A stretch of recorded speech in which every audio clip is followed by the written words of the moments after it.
All right, so today we're gonna be going through the way that I warm up for a given day of pickleball. And the way that I warm up does depend a little bit on what I'm playing that day.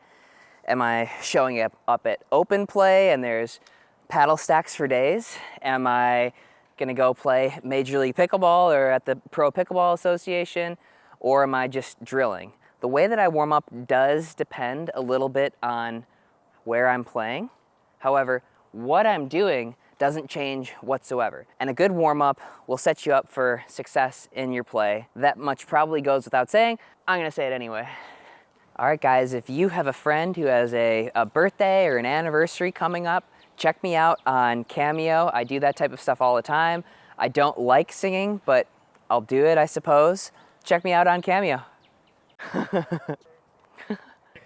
We got dogs everywhere. Hey. Go. So the first step of this warm-up is, for the first ball, I like to try and make this rally as long and boring as possible. I really like to go right to the person and try and build a rhythm. Nice, easy dink shots. We should feel like we're able to make this for forever, right? Just getting a little bit of a rhythm. After we feel comfortable and that we're in a little bit of a rhythm, we'll start to move each other around just a little bit, just a step or two.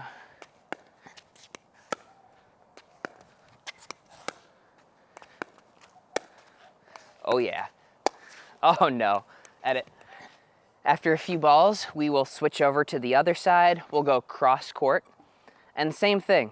I'm gonna start the first rally or two very boring, right? Right to the other guy, nice and easy, very minimal movement. Trying to get a long rally going, starting out by making a lot of balls. After a handful, we'll start to move each other around a little bit.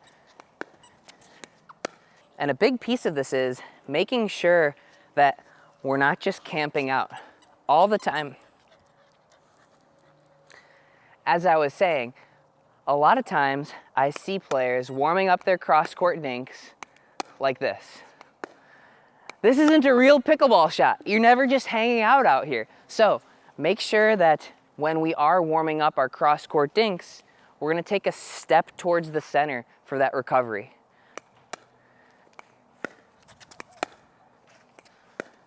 That way, we're a little bit more realistic to what would actually occur in a real pickleball match. And if your opponent is, or your partner is, just hanging out by that sideline, be an asshole, hit it to the center, make him move a little bit. Okay, after a handful on the forehand side, we will switch over to the backhand side and do just the same thing. Nice, easy, boring, consistent for a couple. And then we'll get to moving each other around just a little bit.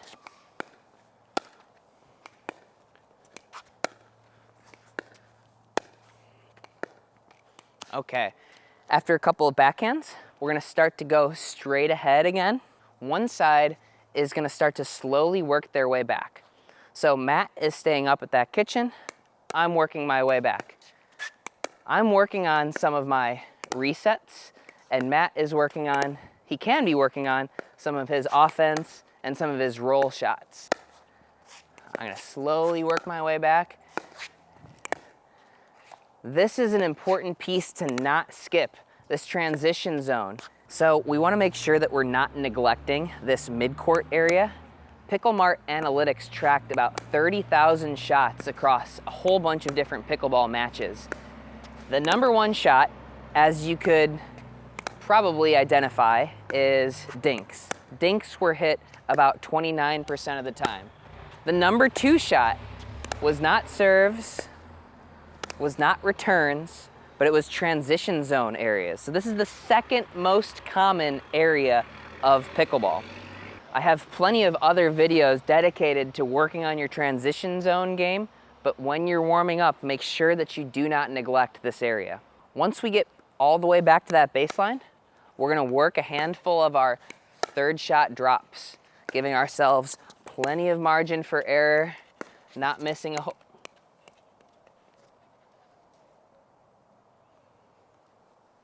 We're gonna work our third shot drops, okay? Work a couple of those. After I hit a handful of third shot drops, I'm gonna say to my partner, hey, I'm gonna hit some drives and some drops. Now, that doesn't mean I'm driving every single ball. I'm gonna make my decision. Should I hit a drop or should I hit a drive? How do we make that decision? I've got a video for you. It's not this one. So I'm gonna warm up some drives and some drops. I'm gonna make my choice. Do I wanna hit a drive or a drop? Woo!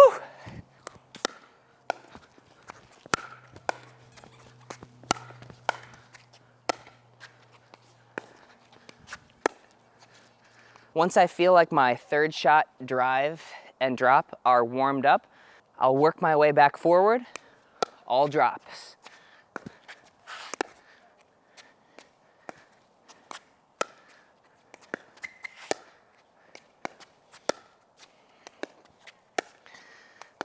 Now my partner would do the same thing. Following what we call the slinky drill, my partner and I are gonna work on our quick hands exchanges.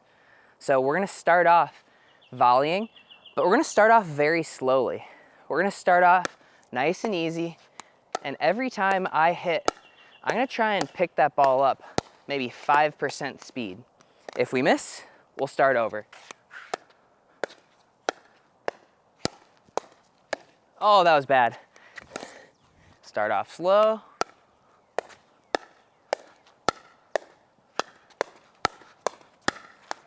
Boom. One more. Nice and slow.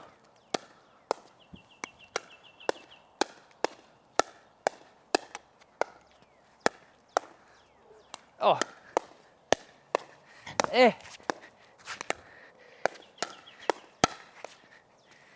If you're warming up like this against one of your friends, go ahead and throw them a surprise murder. Got him! Final step of our warm-up is gonna be a 3-shot drill. Serve, return, and third shot. Now we're gonna go on the diagonal, okay? 1, 2, and 3. The reason why I like to do this is because this warms up your third shot, drop, and drive off of a real return, not off of a ball that's coming from the kitchen line, which is a little bit different in its spin, speed, and trajectory. So we get to work 3 things at once: serve, return, and third shot.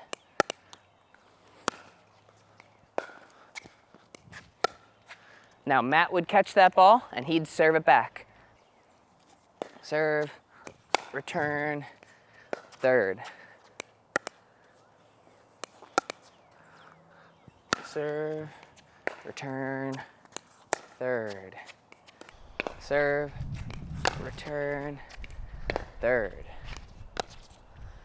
After we feel like we're pretty good from one side, we'll switch over to the other side.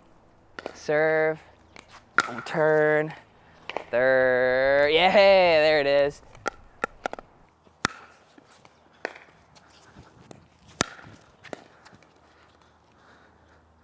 Win the warm-up, baby. Win the warm-up. Surprise spin serve. Oh, got him. That's a bag. So that's our warm-up. If you take just 3 minutes to do this before you play, it'll be so advantageous for you. You don't have to do your whole, oh, this is a warm-up game, little charade. You can come out and play well right away. One other thing that I like about this is it's almost like drilling. So I've watched myself play and I've compared it to watching myself drill. In an equivalent amount of time, you hit about 5 times as many pickleballs when you're drilling as opposed to playing. So your 3-minute warm-up might be worth 15 minutes of repetitions.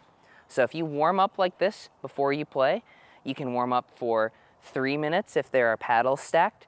You can warm up for 5 minutes if you're just playing with your buddies. You can warm up for 20 minutes like I do if I'm playing a tournament. You can tailor this exact sequence to your needs for the day. If you liked today's video, please feel free to share it with a friend and make sure to subscribe. It helps me out and helps me grow my channel.